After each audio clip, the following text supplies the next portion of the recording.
Bienvenue dans ce nouvel épisode du podcast Redevenir Soi. Aujourd'hui, on se retrouve avec Camille qui va nous parler de son parcours de vie, évidemment aussi de comment ça s'est passé dans le coaching, mais pas que. On est vraiment là pour faire un beau tableau, on va dire, de sa vie. Et ça fait partie de la série des vidéos que j'ai envie de vous faire autour d'avoir des interviews qui sont inspirantes. Donc voilà, est-ce que tu veux bien te présenter, Camille? Du coup, je m'appelle Camille, je suis étudiante. C'est dur, j'avais oublié à quel point c'est dur de se présenter. Sinon, en fait, je sais pas trop. Je suis étudiante, je suis rentrée dans le coaching au mois de décembre. Parce qu'en fait, c'était une année où je savais que j'avais du temps pour prendre sur moi, donc j'avais vraiment envie de régler certains problèmes parce que j'aspire à travailler dans le milieu de la psychiatrie. Donc je me suis dit que c'était important que je règle les problèmes vis-à-vis de moi-même et qu'après j'aurais pas le temps de le faire. Donc voilà, c'est pour ça que je me suis lancée là-dedans. Voilà. Du coup, Camille, elle a fait le coaching Redevenir Soi. Et on l'a fini là il y a à peu près un mois, donc je me suis dit que c'était cool de faire une interview un mois après pour qu'on ait le temps de redescendre, de refroidir un peu. On va commencer avec une question, on va faire plus du passé vers le futur, le présent on va dire. T'as eu quel type d'enfance? Alors, très c'est assez compliqué pour moi de décrire mon enfance parce que en fait je sais pas, j'ai l'impression que je me souviens pas de tout et aussi surtout j'ai un cerveau, bon, ça a ses avantages, on va pas se mentir, mais j'ai un cerveau qui sélectionne quand même beaucoup les souvenirs positifs. Donc forcément, ce qui est un peu négatif, je m'en souviens tout de suite beaucoup moins bien. Moi, j'ai l'impression d'avoir quand même globalement une enfance assez heureuse, entre guillemets quand même. Je sais que ma famille, ils me décrivaient beaucoup, genre petite, comme une enfant hyper active et tout, qui a besoin de faire plein de trucs, qui a toujours été passionnée par l'école, par apprendre... toujours apprendre de ses erreurs aussi, genre j'ai un souvenir de ma tata qui me racontait qu'il y a eu une fois, genre je lui ai montré mes notes, j'aimais trop lui montrer mes notes, et une fois je crois que j'ai eu 7 ou 8 sur 10, un truc comme ça, et j'ai dit non mais je suis désolée là j'ai pas eu 10, mais t'inquiète j'ai compris mon erreur, la prochaine fois je la referai plus. Et après moi sinon je sais que y a toujours eu un peu un truc bizarre avec mes parents, ça c'est, après je me souviens plus trop, mais je sais qu'il y a au moins au collège, à partir du collège il y avait quand même un fossé un peu entre nous, l'affection on oublie. Ça, voilà, beaucoup de tension à la maison, surtout que mes parents sont un couple assez explosif de base, donc ça n'aide pas trop. La famille, après le reste, tout le monde était un peu loin, donc on voyait pas grand monde, quoi. Globalement, on les voyait une fois par an, et voilà. Ouais, c'est surtout à partir du collège, en fait, que je me souviens, et que ça s'est dégradé de plus en plus, jusqu'à ce que je parte de chez mes parents, au final. T'étais dans quel état d'esprit, après on reviendra vers ces moments-là, mais t'étais dans quel état d'esprit avant de prendre le coaching? Surtout que toi, si je me souviens bien, t'as fait l'appel 3 mois avant oui. Le départ officiel, c'est ça? Et justement, on va dire, alors plus de 3 mois avant, mais en tout cas les mois avant, qu'est-ce que tu vivais? Qu'est-ce qui te faisait dire qu'il faut régler quelque chose, tu vois? En fait, ça faisait un petit moment... En fait, j'ai été en dépression pendant un bon bout de temps. Donc ça faisait un petit moment que je bataillais quand même déjà avec moi-même. En quittant le lycée, ça a commencé à aller mieux. J'avais réussi à régler mes problèmes d'automutilation. J'avais quitté mon copain, mon ex du coup toxique. Voilà, tout commençait à aller mieux. Mais je me rendais compte que, en fait, j'arrivais pas à savoir si j'étais encore dépressive ou pas. Ça, c'était vraiment mon gros truc. Genre, j'avais des phases où j'étais hyper heureuse, mais vraiment. Et des phases où j'étais vraiment, mais au fond du trou où, je marchais, je voyais une voiture, j'avais envie de me jeter dessous, quoi. Vraiment, c'était les deux extrêmes. Si bien que le nombre de recherches que j'ai fait sur les troubles bipolaires, c'est impressionnant, alors que non, ça n'avait rien à voir. Mais du coup, j'étais vraiment dans ce flou, un peu. Et du coup, ça faisait un moment quand même que je voyais passer les trucs, je réfléchissais et tout, je me disais, bon, est-ce que j'en ai besoin, est-ce que j'en ai pas besoin? Quand j'étais heureuse, je me disais, bah non, qu'est-ce que t'as pas besoin, genre t'es très bien comme ça, t'avances super vite toute seule, qu'est-ce que tu... Et dès que je suis dans moins bien, j'étais en mode, ouais, mais quand même, et tout. Et genre, vraiment, j'ai passé des vacances... avec ma mère et ma sœur, et là ça se passait vraiment pas bien, je crois que c'était le summum où ça se passait pas bien avec eux, et là je me suis dit non, stop, au pire t'appelles, tu verras bien, et puis voilà. Ok, donc il y avait, si je comprends bien, cet état c'était un peu flou, en fait, de quel est mon état en fait. Ouais, qui je suis, genre vraiment, est-ce que je suis dépressive, est-ce que je le suis pas, est-ce que je suis... ouais, et puis ça, c'était fatigant aussi, de pas savoir, genre tu te dis, même là, même avec mon copain, tu vois, j'avais pas envie aussi de... Parce que je sais que mes ex, ils ont beaucoup souffert de ça aussi. On va pas se mentir, c'est dur de vivre avec quelqu'un qui a envie d'en finir, etc. Du coup, j'avais pas envie non plus d'infliger ça à ma relation là actuelle. Enfin, il y a plein de trucs comme ça et j'avais pas trop envie de lui en parler parce que bah, tu sais, j'avais pas envie qu'il fasse de psy, mais en même temps, je pouvais pas non plus tout garder pour moi parce que dans le passé, c'est ce que j'ai fait. Enfin, vraiment, il y avait vraiment ce flou de qui je suis, qu'est-ce que je fais, qu'est-ce que. C'est très contrasté du coup, quoi. Genre, il y a des moments où je vois que ça va très bien et des moments où ça va pas du tout. Genre, le truc très stable sur lequel on sait. Bon, ouais, non, là, je vois.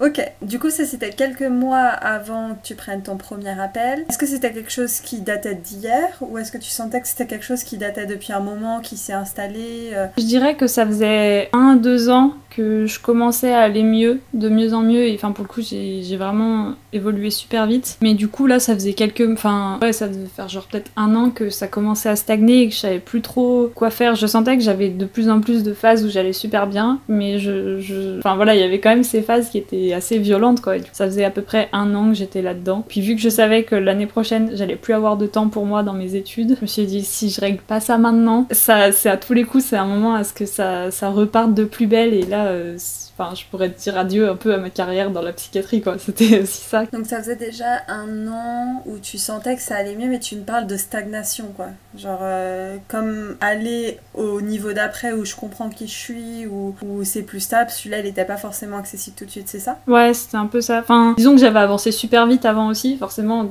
il y avait des gros trucs, genre j'avais arrêté de l'automutilation, j'avais arrêté de me faire vomir, donc forcément c'est des gros paliers que j'avais franchis, puis là j'avais plus de gros trucs à part dire bah je suis plus dépressive. Mais celui-là il était dur à franchir quoi, donc ouais, j'avais cette impression que ça avançait plus trop quoi. Et est-ce que tu veux parler un peu justement des paliers que tu avais réussi à surmonter avant, de quand ils sont apparus dans ta vie, comment tu t'en es sortie? Par exemple, je sais que l'automutilation, ça avait commencé. En fait, j'ai ma dépression qui s'est vraiment empirée à partir de ma première relation. Je pense pas que c'était lié avec ça. Vraiment. Je pense que du coup, je me suis encore plus mis un peu dans ma bulle moi-même parce que c'était un endroit où je me protégeais et du coup, que c'était une relation à distance. Du coup, c'était aussi compliqué quoi Oui, je me mettais dans ma bulle vis-à-vis de mes amis physiques et tout, mais du coup, ma relation à distance, je pense que comblait pas tout non plus. Du coup, j'ai commencé à me mutiler à ce moment-là. Je crois que j'étais en première. C'était pas hyper régulier, quoi. C'était un peu de temps en temps, quoi. Mes parents, ils y ont vu plusieurs fois. Ils ont essayé de m'emmener chez le médecin, les psys, tout ça. Bon, j'avais pas du tout envie de me faire aider à ce moment-là. Quand je suis partie de chez mes parents, je pensais que ça irait super mieux d'un coup. Grosse erreur. C'est pas vrai.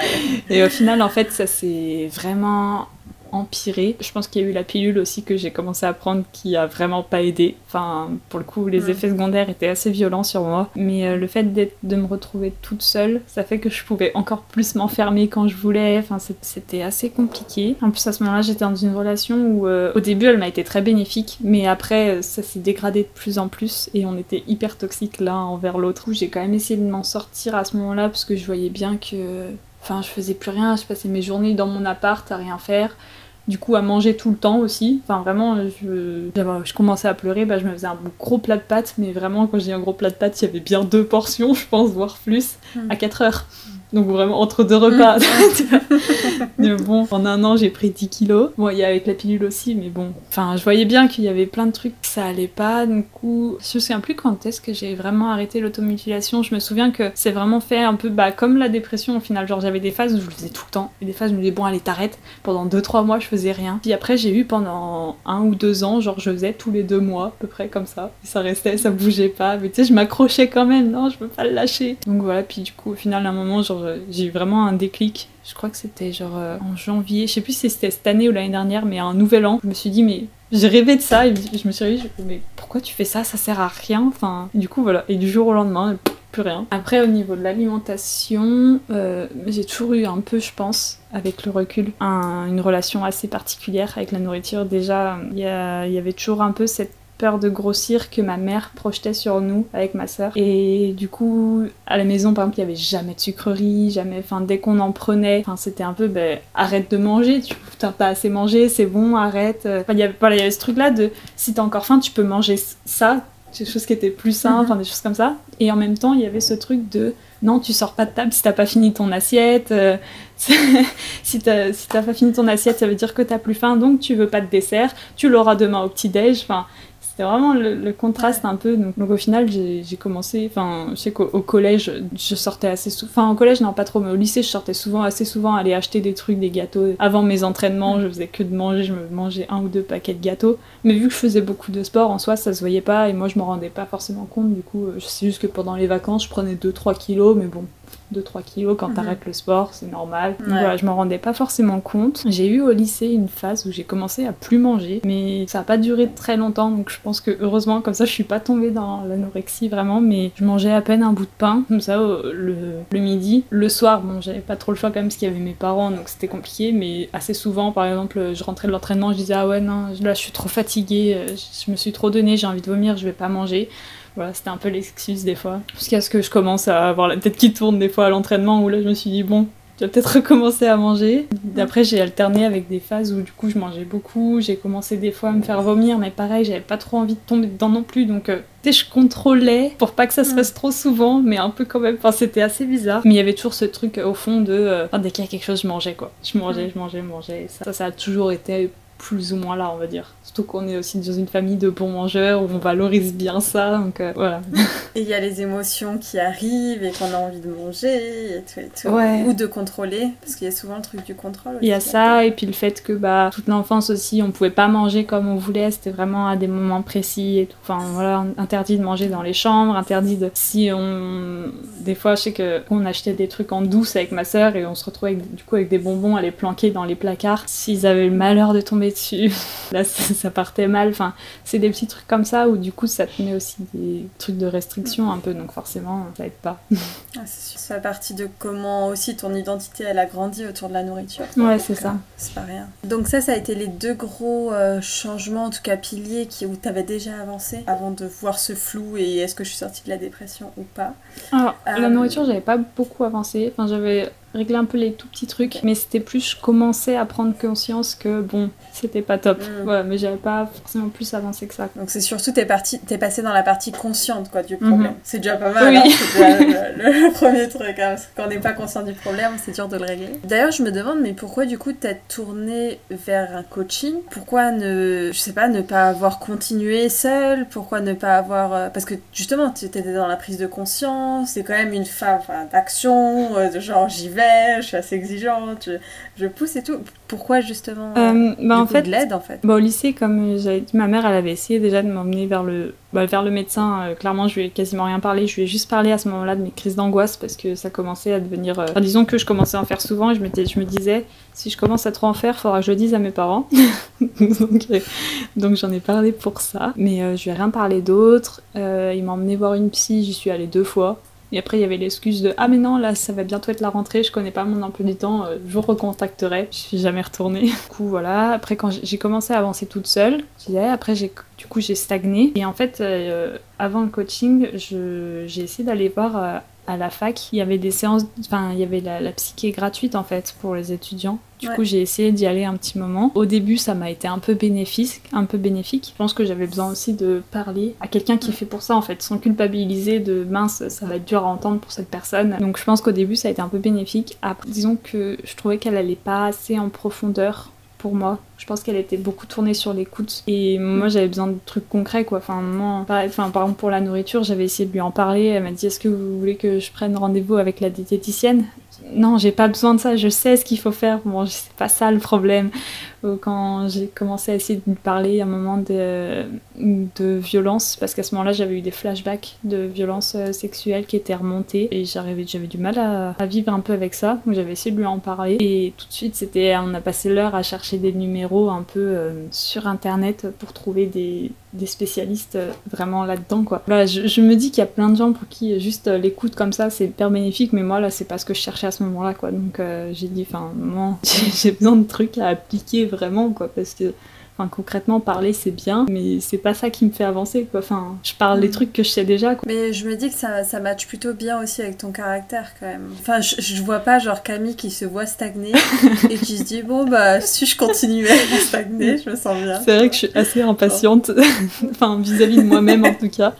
Du coup, si j'avance pas, c'est un peu... Il y a ça, et en même temps, il y a quand même... Je suis assez flemmarde par moment, donc s'il y a pas quelqu'un derrière pour me dire « Vas-y, fais ça », et que je suis obligée de le montrer, bah je le fais pas. Voilà, c'est ça un peu. Donc c'est vrai qu'il y a ces deux côtés.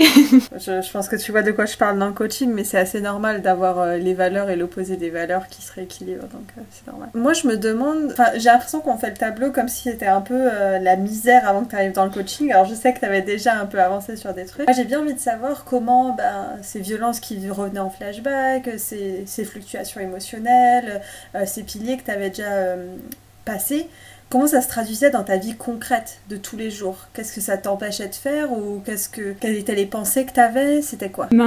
Par exemple, par rapport aux émotions, au niveau de mes cours, c'était assez compliqué parce que dès que je me retrouvais dans une phase un peu moins bien, en plus souvent ça arrivait juste avant les examens du premier semestre, parfait. Genre l'arrivée de la Toussaint, genre novembre, décembre, je me retrouvais genre en mode j'ai pas l'énergie de faire quelque chose. Enfin, clairement, je passais ma journée dans le lit sans rien faire. Même des fois, j'essayais de me dire allez, non, c'est parce que t'es sur ton téléphone, tu mets ton téléphone loin. Non, je pouvais rester la journée dans le lit sans rien faire, vraiment, même sans le téléphone. Là, je me disais bon, enfin, déjà à ce niveau-là, c'était quand même un peu problématique, quoi. Même si bon, il n'y avait pas que ça, il y a aussi des fois un peu la flemme. Mais voilà, quand t'es fatigué au moindre truc, c'est vrai que c'est compliqué. Au niveau de mes relations, on va pas se mentir aussi que des fois, enfin, il y a ce truc, c'est des fois où tu prévois des choses, tu prévois de sortir avec des amis, puis à la dernière minute, non, j'ai pas envie. Enfin, et tu sais, c'est même pas juste t'as pas envie, c'est que tu sais que t'as pas la foi, t'as pas l'énergie de mettre un masque, de faire comme si tout allait bien et tout, et de... Juste un moment, t'as juste envie d'être tranquille, tout seul avec soi-même, enfin, voilà, c'est ça que au niveau des relations aussi, du coup, ça rajoute des difficultés, quoi. Pareil, enfin, je sais quand même, au niveau des relations, il y avait un truc que je remarquais, c'est que j'arrivais pas à garder des amis, enfin, pour moi, le lien, j'arrivais pas parce que justement j'avais ces trucs là des fois où j'essayais de m'intéresser à l'autre, puis après non, je me renfermais dans ma bulle parce que dès que ça allait pas, j'ai besoin d'être dans ma bulle pour être avec moi-même, enfin, et du coup ils comprenaient pas forcément ça, beaucoup au niveau des relations du coup et des cours, que ça crée beaucoup de tension. Ouais, je pense que c'était l'essentiel. Puis après j'avais aussi la culpabilité de j'avais pas envie de reproduire mes relations passées avec mon copain actuel aussi, d'être toxique, quoi, comme j'avais pu être avec mes ex. Donc il y avait ça aussi qui, au fond, je me disais purée, enfin, tu sais, je m'en voulais un peu de me dire purée, mais pourquoi t'y arrives pas, quoi. Ouais, de reproduire ce que t'as pu déjà faire, enfin en tout cas l'identité que t'avais pu déjà avoir avec tes autres relations, quoi. Mm-hmm. Enfin, je veux pas faire souffrir la personne, quoi. Ouais, je comprends. Est-ce que tu avais des pensées prioritaires qui tournaient un peu en boucle ou des choses qui revenaient souvent? Je pense que je me flagellais beaucoup. Dès qu'il y avait un truc, je me disais que c'est parce que j'étais nulle, que parce que j'avais pas assez bien fait. Genre, mais regarde, eux ils y arrivent, pourquoi tu n'y arrives pas? Enfin, des choses un peu, beaucoup de comparaisons. Ça, même encore maintenant. Des fois, c'est un peu... Voilà. Bon, en fait, c'était, je pense, beaucoup de trucs où je me disais que j'étais nulle. Ou alors, c'était que ce qui m'arrivait, je le méritais un peu. Enfin, en fait, il y avait des trucs. C'est dès qu'il m'arrivait quelque chose, je me disais que je le méritais. Et des fois, en même temps, des fois, je me voyais... Enfin, même encore maintenant, mais surtout... Maintenant, c'est très, très rare. Mais avant, c'était beaucoup. Je me retrouvais à pleurer la journée. Mais qu'est-ce que j'ai fait pour mériter ça, quoi? C'était vraiment ça, le nombre de fois où j'ai pu dire ça. Et il y avait aussi une phrase que je me disais souvent, parce que j'ai perdu un petit frère, du coup. Dès que ça allait pas bien aussi, je me disais, tu vois, tu lui prends sa place alors que lui, il aurait pu faire des trucs hyper bien et tout. Et ça, c'est un truc... Ça a été dur, je pense, d'enlever. Cette année, ça m'est pas encore arrivé. Donc, je pense que c'est bon. Mais ouais, ça c'est quelque chose que je me disais souvent quand même. Ce qui est fou, c'est qu'il y avait quand même des phrases que tu avais dans ton quotidien qui étaient en lien avec des choses passées en fait. Qui n'étaient pas que en lien avec ton quotidien et ta vie étudiante et toutes ces choses-là, quoi. Oui, non, c'est vrai que je vivais beaucoup dans le passé. Et je sais que ça, on me l'avait souvent dit, que je vivais trop dans le passé et qu'il fallait que j'avance. Mais moi, sur le coup, je comprenais pas. Je me disais, non, je peux pas oublier ça comme ça, quoi. Mais en fait, oui, genre si t'es tout le temps en train de ressasser les choses, à un moment, tu bouges pas, quoi. Et en plus, je sais pas si tu le sentais comme ça, mais moi j'ai l'impression qu'on se force pas à ressasser, on a plus l'impression que c'est les pensées qui viennent à nous et qu'on les subit un peu, tu vois, genre bah oui, bah écoute, c'est ça que je pense, même si j'essaie de pas y penser, j'y pense quand même, donc il y a ce côté-là un peu de... je sais que quand j'avais mes idées suicidaires, là, un peu les dernières qui me tombaient dessus, je savais pas quoi faire, parce que vraiment j'avais l'impression d'avoir avancé dans ma vie, j'avais vraiment l'impression de les subir, et en même temps il y avait des moments où j'avais l'impression que c'est moi qui allais là-bas, parce que c'était confortable, je connais ça, j'ai grandi avec ça, et puis après tu reçois aussi de la pitié, de l'amour des gens aussi d'un coup, donc voilà, il y a tout un truc où des fois du coup c'est toi-même qui te fout dans le mal parce que tu connais et que c'est facile. Mais en vrai, c'est vrai que quand ton identité elle est floue, que tu sais pas vraiment qui t'es, où est-ce que t'en es, c'est rassurant en fait de se rattacher à des trucs que tu connais déjà, quoi. C'est pas forcément le mieux, mais c'est rassurant et confortable, quoi. Est-ce qu'il y a des événements passés en particulier que tu veux qu'on aborde avant de passer au futur, enfin au futur, à la suite en tout cas, ou est-ce que tu vois que c'est assez complet? Je pense qu'on a déjà quand même pas mal fait le tour de ce qui s'est passé. Il y a pas mal de choses qui ont été abordées. Donc je pense que ça va. Du coup, on va passer au moment où t'as pris cet appel. Moi, je m'en souviens comme si c'était hier. Il a duré si longtemps. Ah ouais, ça a duré tellement longtemps. Et je me souviens de toutes les fluctuations émotionnelles que t'as eues pendant l'appel. Mais je veux bien savoir comment toi tu t'es sentie à cet appel. Déjà, je crois qu'il n'y a pas un moment où j'ai pas pleuré. Enfin, vraiment. Mais après, de toute façon, déjà de base, je pleure pour tout et n'importe quoi. Mais en fait, je suis passée au début, genre vraiment, où je me ressouvenais de plein de trucs, j'essayais de parler des choses, du coup, c'était hyper dur à aborder. Et puis après, l'extrême inverse, où là, je commence à imaginer des trucs trop bien, et du coup, bah pareil, hop, ça ressort. Du coup, bah c'était... Waouh. Et en même temps, genre, j'avais l'impression qu'il y avait quelqu'un, genre, j'avais même pas besoin de dire les trucs, que, en fait, il y avait les mots qui sortaient à ma place. Du coup, j'étais en mode purée, ça c'est bien, parce qu'avec la psy, c'était pas ça, quoi. J'ai l'impression qu'elle comprenait pas, que je devais dire 3 fois les choses de 3 manières différentes. J'ai du mal à prononcer, tu sais, quand les sujets sont sensibles, t'as du mal à prononcer les mots, donc tu contournes, tu fais des sous-entendus. Et j'ai l'impression que personne comprenait ces sous-entendus, et ça, c'est un truc, tu sais, ça frustrait au fond. Et là, j'avais même pas besoin de dire les... Tu sais, je commençais à peine que direct, et ben, je voyais que la personne en face, elle comprenait, quoi. Du coup, j'étais bon, ça, c'est vrai que ça faisait du bien. Ouais, mais je me souviens que c'était très intense, et moi, de mon côté, je peux pas te dire oui, c'est vrai, je te comprenais, oui, c'est vrai, je te comprenais. Mais je pense parce qu'il y a aussi plein de choses en commun avec mon histoire, tu vois, donc je pense que c'est normal. Toi, c'était un peu particulier parce que j'ai l'impression que t'avais déjà pris la décision, genre un peu un mois avant, que tu savais que tôt ou tard t'allais faire un coaching. En fait, ça faisait un moment que je me disais, oui, il faut que j'y aille, mais j'avais un seul truc qui me bloquait, c'était comment je vais payer. Et c'était vraiment ça. Et parce qu'en fait, j'arrivais pas à savoir à peu près combien ça coûtait, quoi. Donc il y avait ça aussi de... Avant, je prenais pas l'appel parce que j'étais en mode, oui, mais imagine, tu prends l'appel et t'as pas assez. Enfin, il est perdu cet appel, genre tu peux pas... Et du coup, il y avait ce truc-là aussi de... Mince, genre quand est-ce que je le prends, tu vois. Ouais, ça, c'est compliqué. Et je sais que pendant tout l'appel, j'attendais le moment où on allait parler, genre, bon, ça coûte tant. Ok, et c'est vrai que je savais que ça allait être cher, mais je pensais pas que ce serait autant. Enfin, j'ai pas imaginé, tu vois, que ce serait comme ça. Et du coup, genre, j'étais bon. Et je sais que ça, du coup, je me suis pris une grosse claque en mode bon, qu'est-ce que je fais? Et puis bon, moi, la prise de décision, voilà. Donc ça, c'est vrai que ça a été très compliqué. Mais j'avais jamais pensé au fait de, on se dit, on n'a qu'un appel offert. Du coup, il faut que je sois prête pour cet appel, tu vois. Genre, il faut que... Ouais. Celui-là, genre, je commence... Tu sais, j'avais jamais pensé à cette pression. Ouais, c'est ça, en fait, je pensais que, enfin, voilà, il y avait un appel, et du coup, une fois qu'il était pris, il était pris, quoi. Et du coup, je me disais, mais si j'appelle, et en fait, au final, j'ai pas assez, je fais quoi? Et du coup, au final, c'est ce qui s'est passé. Mais du coup, je rassure les gens qui peuvent nous écouter, même si vous avez un appel et qu'au final, vous avez pas assez... D'ailleurs, là, ça a évolué, l'entreprise, depuis, mais... Là, on a carrément un process en place pour aider la personne à pouvoir de voir quand est-ce qu'elle peut commencer le coaching, qu'est-ce qu'on peut mettre en place et tout. Donc, no panique, vous avez le droit de prendre l'appel. C'est aussi un peu pour ça, du coup, moi, que j'avais commencé 3 mois après l'appel. Après, voilà, j'ai de la chance que, par exemple, mon loyer, c'est pas moi qui le paye, c'est mes parents. Enfin, voilà, mes parents, ils m'aident quand même encore beaucoup. Donc, c'est vrai que j'ai de la chance. Et j'avais un petit job étudiant à côté. Du coup, ça me permettait de mettre un petit peu de côté... Enfin voilà, ce que je mettrais pas dans le loyer, je le mettais un peu de côté, même si bon, c'était beaucoup moins, genre je pouvais mettre 100 ou 200 euros par mois, mais du coup j'ai essayé de calculer pour que même à la fin du coaching, j'ai assez, mais sans me retrouver non plus à découvert complètement, quoi, parce que c'était un peu le risque aussi, c'est compliqué, quoi. Du coup, ouais, ça s'était calculé aussi pour que je puisse avoir une petite marge quand même. Non, t'as bien fait. C'est bien de pouvoir savoir que tu vas te sentir à l'aise et que ça ne prenne pas non plus de la place pendant le coaching. Mais du coup, je me dis, c'est quoi les bénéfices pour toi, justement, d'avoir eu ces 3 mois où t'as économisé? C'est quoi les bénéfices de pas pouvoir se payer un coaching au moment T, en fait? Alors déjà, il y a eu, je me souviens, pendant les 3 mois, là, du coup, des fois, tu me donnais des petits trucs à faire, du coup, ça faisait un peu comme un avant-goût, et ça me permettait aussi de... il y avait 2-3 trucs, je savais déjà un peu plus où je voulais m'orienter, en fait, où ça posait problème, même si j'étais globalement dans une phase où ça allait assez bien, mais j'avais beaucoup de fluctuations, en plus, pendant cette période-là. J'avais beaucoup ouais, c'est trop bien, c'est bientôt, ah ouais, mais non, j'aurais jamais dû faire ça, ah ouais, c'est bien, oh non. Mais du coup, voilà, ça m'a permis un peu de m'orienter un peu. Après, je sais que cette période-là, du coup, je me suis quand même beaucoup donnée. Enfin, j'acceptais quand même pas mal de missions. En fait, c'est un travail qui est assez libre et qui s'adapte beaucoup à notre emploi du temps. Du coup, mes cours sont passés un peu à la trappe. Je n'ai pas eu de rattrapage, donc c'est que ça va. Je crois que j'ai fait partie des personnes qui ont pris le plus de missions dans mon truc, donc je pense que ça a un lien, clairement. Qu'il y avait un vrai intérêt derrière. Après, pas se mentir, c'était un peu compliqué quand même pendant plusieurs mois parce que du coup, je peux pas trop dépenser, je peux pas...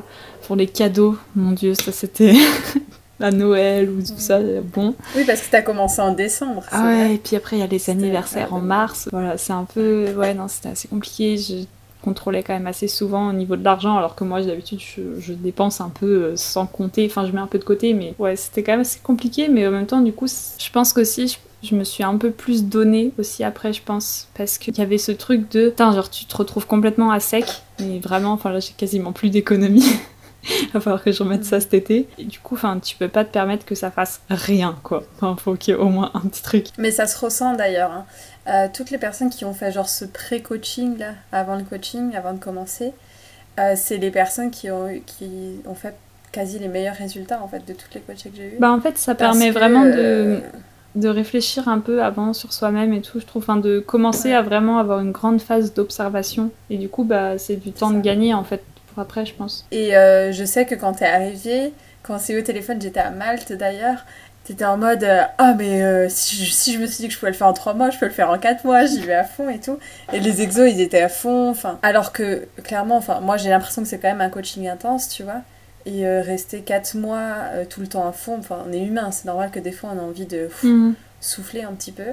Mais j'ai vraiment eu cette sensation que ça a été un vrai choix, tu vois. Que ça a été un vrai truc de... Ok, bah ouais, effectivement, c'est compliqué. Mais maintenant que j'y suis, ça a intérêt que je fasse tout pour que ça marche, en fait. Et d'ailleurs, moi, je sais qu'à la fin du 4e mois, je crois que j'étais un peu moins à fond. Parce que, justement, je pense que si je commençais un peu à fatiguer...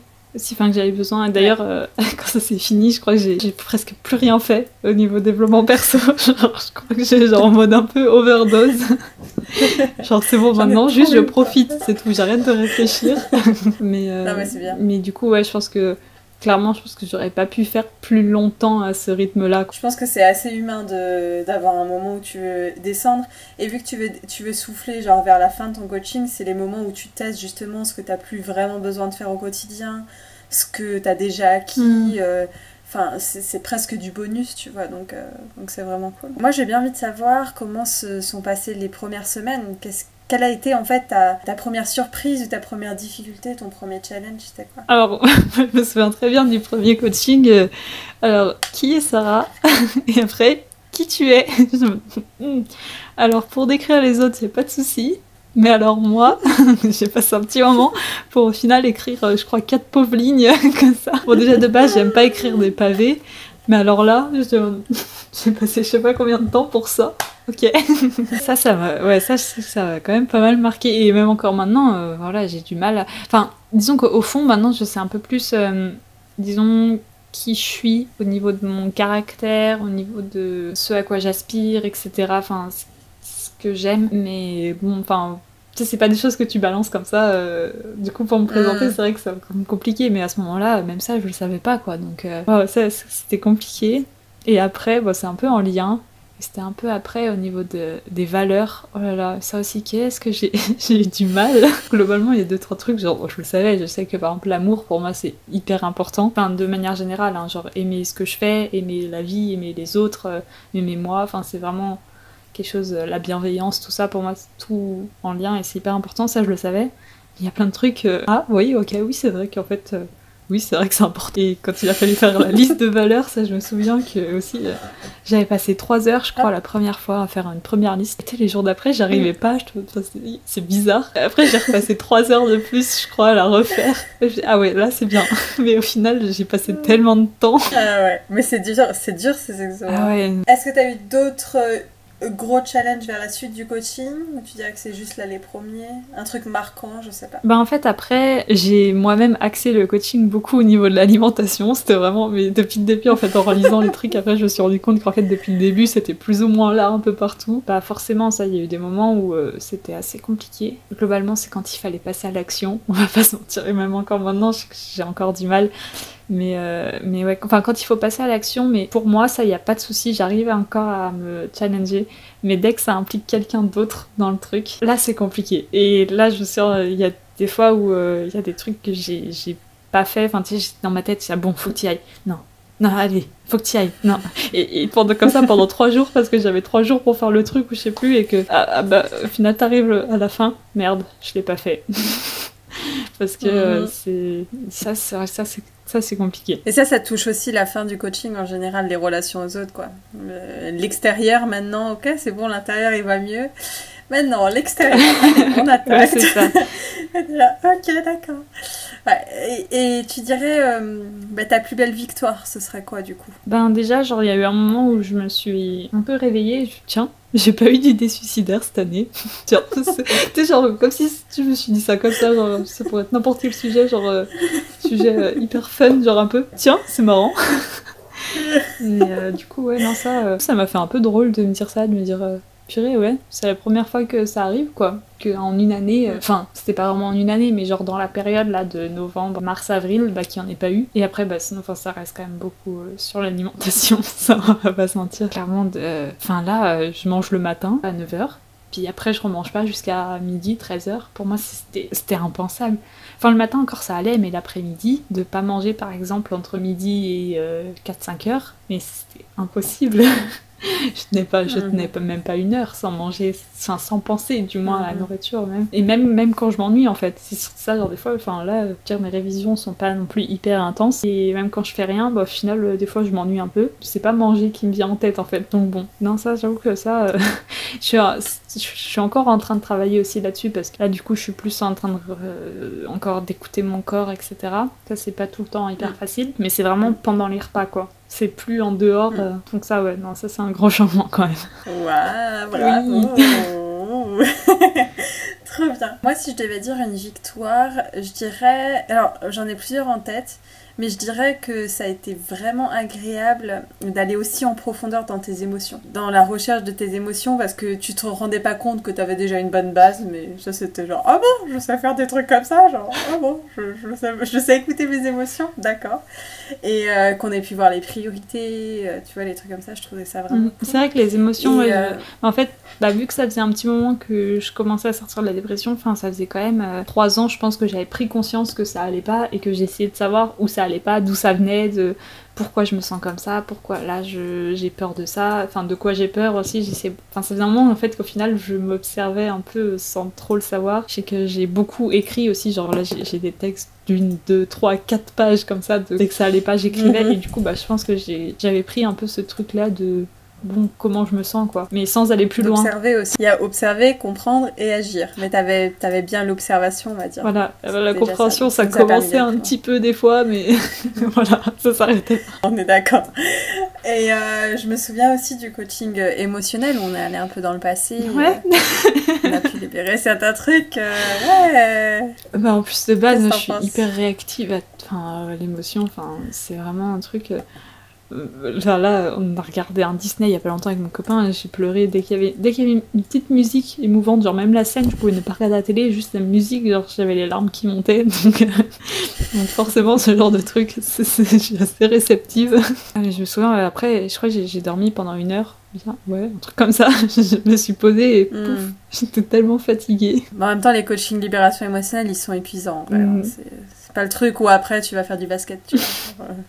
C'est sûr que quand tu pleures pendant 1 heure comme ça, c'est prenant, quoi. Et le dernier qui m'a mis où je suis vraiment fière de toi là-dessus, c'est en lien avec la peur de décevoir, la légitimité, toutes ces choses-là. Et d'ailleurs, je me demande si... Enfin, on n'a pas du tout parlé du professionnel, mais je sais qu'il y a des petits changements à ce niveau-là. Et je me dis justement, c'est quoi aussi les impacts que tu as aujourd'hui? Bon, ma question elle est longue, hein, mais c'est quoi aussi les impacts que tu as aujourd'hui dans les domaines de ta vie, à quoi ça ressemble? Après, le truc, c'est qu'au niveau professionnel, enfin moi, par professionnel, j'entends beaucoup aussi mes stages, parce que je sais que là, ça pose pas mal le problème. Donc ça, je peux pas trop en parler, parce que du coup, mon dernier stage a été annulé, là, avec le virus. Donc du coup, je suis pas retournée dans le milieu médical depuis. Après, j'ai quand même une petite prise de conscience en mode, vraiment, est-ce que c'est vraiment là-dedans Enfin, tu vois, est-ce que j'ai vraiment envie de me mettre en danger pour sauver les gens ou est-ce que je veux pas les sauver autrement, quoi. Il y a un peu ce truc-là. Je commence à me poser un peu des questions là-dessus. Mais dans tous les cas, je sais que je suis obligée de passer par ces études-là pour avoir les connaissances que je veux et tout. Donc voilà, quoi, je l'ai fait. Après, si, enfin, il y a eu quand même où j'ai commencé un peu à trouver un peu plus des sujets qui m'inspirent vraiment, quoi. Enfin, par exemple, l'alimentation, genre, j'adore parler de ça. Mais vraiment, et je commence à jouer la coach un peu partout comme ça avec mes amis. Et enfin, c'est vraiment un sujet qui me parle beaucoup parce qu'en plus moi je suis encore un peu dedans, mais qui en plus de ça m'inspire vraiment beaucoup. Et du coup j'ai commencé à en parler publiquement et enfin, au début j'ai juste fait genre un petit sondage en mode j'aimerais bien en parler, qui c'est qui sera intéressé. Et là j'ai eu plein de personnes, je me suis dit waouh, je pensais pas que genre ça touchait autant de monde. Du coup ouais, genre j'avoue que ça m'a un peu motivée. Et du coup j'ai des gens qui viennent me poser des questions et tout aussi. Là là je me sens comme ça, je sais pas comment faire pour pas penser à la nourriture, je sais pas. Et voilà, du coup, depuis que j'ai commencé à un peu en parler publiquement, il y a plein de trucs comme ça. Pareil, j'ai l'impression que les gens sont beaucoup plus actifs, genre sur mon Instagram, genre je commence à avoir plus de commentaires, de messages privés et tout. Chose qu'avant, enfin, je m'en foutais et du coup, ça se passait pas forcément, quoi. Et là, je me dis, ok. Genre mes stories, il y a plein de gens qui répondent.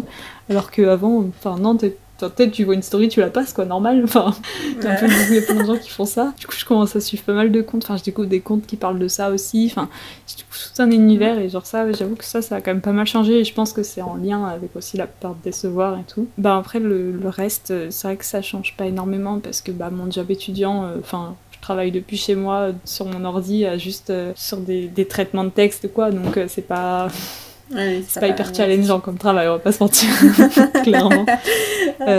Si, il y a juste qu'à un moment, genre là, il y avait une nouvelle mission qui a été créée. Du coup, vu qu'elle est toute nouvelle, il y avait des trucs qui allaient pas trop. Et on en discutait avec mes collègues étudiants. Non, mais ça, nous, ça, c'est pas... On n'en veut pas, quoi. Et du coup, je me suis dit, bon, allez, si vous voulez, les gars, je fais le mail, je m'en occupe, je le dis. C'était compliqué au début, hein. J'étais un peu... J'avais un peu les chocottes de la réponse. Je me suis dit, en plus, à tous les coups, ça va se retomber tout sur moi, vu que c'est moi qui ai envoyé le mail. Et puis non, au final, ça s'est super bien passé. Oui, vous avez très bien fait de nous écrire et tout. Ok. Trop bien. Donc voilà. Bravo, non, ça c'est cool. Et tu dirais que ça ressemble à quoi le futur, la sortie de coaching je sais pas, c'est quoi? Pour le moment, ça va. Après, j'ai eu cette période quand même où fallait que je souffle parce que c'était quand même assez intense. Pour le moment, ça va. Je continue un peu les trucs qui ont été un peu laissés. J'allais dire en suspens, mais c'est pas vraiment ça. C'est plus genre où c'est pas fini complètement, donc là je continue petit à petit d'essayer de travailler dessus. Globalement, en vrai, là, ça va plutôt bien, c'est quand même beaucoup plus stable dans ma vie, on va pas se mentir, pour le moment en tout cas. Du moins, quand c'est pas stable, je sais à peu près le gérer, quoi. Je me fais une journée, là, comme hier, quoi, une journée où allez, là, je lâche tout, et puis après, c'est bon, ça repart, quoi. C'est pas genre après, ça dure pendant 1 mois ou 2 avant de repartir. Donc non, ça va. Tu résumerais les nouvelles émotions de ta vie en 3 mots, ce serait quoi? J'ai pas mal d'intuition, je pense. C'est toujours eu plus ou moins, mais je l'écoute de plus en plus. Donc même au niveau de, en fait, comment je me sens ou quoi, je sais que je me fie beaucoup à mon intuition. J'ai envie de dire, pas l'amour, genre plus peut-être l'émerveillement, genre que le moindre petit truc. Enfin ça je l'ai toujours eu un peu inné en moi, genre c'est au moindre petit truc, je suis là, waouh, trop bien, genre je vois un petit papillon, c'est bon, c'est fini, quoi, ma journée elle est refaite.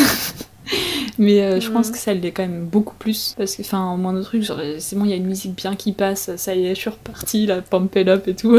Et sinon peut-être l'écoute du coup qui va, ou la bienveillance, écoute bienveillance qui va un peu avec l'intuition, mais où vraiment j'essaye d'être plus sereine avec moi-même, d'essayer de plus forcément tout contrôler, mais juste d'être plus ok avec moi-même si jamais y a un truc qui couac ou qui va moins bien, quoi, avec, genre c'est pas grave, c'est bon. Ouais, c'est des beaux mots. Oui. Oui. Trop bien. Qu'est-ce que tu dirais à quelqu'un qui hésiterait à se lancer dans ce coaching? Mais après, je pense que ça dépend pas mal des raisons pourquoi il hésite, quoi. Par exemple... Si on va dire... si ça ressemblait à la Camille il y a quelques mois en arrière, quoi, en fait. Je pense que si t'as peur, c'est qu'il y a quand même quelque chose qui vient toucher, quand même. Genre, sinon... je crois que c'est un truc que tu m'as dit pendant le premier appel, et je crois que c'est ça qui m'a fait genre dire ok, c'est bon, allez, j'y vais et puis on verra. Tu m'avais dit, je crois, ce que tu es en train de dire, là je pense que tu dis de la merde, si t'as peur c'est que c'est que c'est important pour toi, sinon t'en aurais juste rien à foutre pour être assez cash. Je crois que tu m'avais dit ça et c'est vrai que ça ça va quand même pas le toucher. Et c'est vrai qu'en général, quand il y a quelque chose qui te titille, après, je pense qu'il faut essayer de se poser et genre d'écouter un peu, genre, bah, justement son intuition. Est-ce que au fond, genre, imagine le truc dont t'as peur, genre, il n'existe pas. Genre, par exemple, moi, c'est l'argent, imagine le truc qui coûte, genre, je sais pas, 50 €. Bon, ça me ferait assez débile, hein, mais genre, imagine, c'est ça. Genre, du coup, t'as aucune raison d'avoir peur par rapport à ça. Genre, qu'est-ce que tu ferais? Voilà, la réponse était trouvée. Est-ce que ça valait le coup ce coaching du coup là? Donc, quand on en ressort, est-ce que c'est un truc où on se dit oh je suis contente de l'avoir fait? Ah bah clairement oui. Tu sais qu'il y a eu des moments où je me disais mais si je l'avais pas pris, est-ce que j'aurais avancé aussi vite ou pas? Est-ce que... Mais en fait, enfin là je m'en fous un peu de savoir si j'avais avancé plus vite, moins vite ou quoi. Genre juste j'ai avancé donc c'est déjà bien. Non puis en vrai je pense aussi, même sans parler de mon évolution, il y a aussi un truc, c'est que j'ai appris plein de trucs sur le développement personnel. J'ai vraiment appris beaucoup de choses et enfin moi j'adore apprendre donc forcément. Et du coup enfin sur la compréhension même du corps des autres, etc. Genre forcément j'ai appris plein de trucs et ça je trouve ça trop bien quoi. Donc pour ça voilà. Oui. En fait c'est un cours le coaching, on apprend. Non pas que, mais genre je sais que bah, là genre les modules à chaque fois je buvais, genre j'ai mon cahier, j'ai plein de trucs de noter, genre les coachings de groupe aussi, je crois que j'ai pris plus de notes sur le truc des autres que sur mes trucs à moi. Ah non mais c'est cool, t'as raison. C'est pour ça qu'elles sont là aussi. Trop cool. Bon, ça fait déjà un bon moment. Je dois enchaîner d'ailleurs avec un coaching. Je me suis en retard. En effet. Est-ce que t'as un petit mot de la fin ou est-ce qu'on conclut juste comme ça? Je sais pas. J'ai pas forcément de mot de la fin. Je suis pas très créative pour ça. Le mot de la fin, c'est qu'on n'en a pas. Eh ben super. Eh ben super. En tout cas, merci beaucoup Camille pour ta confiance en premier lieu pendant tout le coaching et aussi pour à quel point ça va inspirer des gens. Alors, c'est trop cool. Ouais. C'est pour ça que j'aime trop inviter des gens. Donc ça, c'est trop bien. Trop cool. Merci beaucoup. Je te souhaite une très bonne journée. Oui, merci. Bye bye.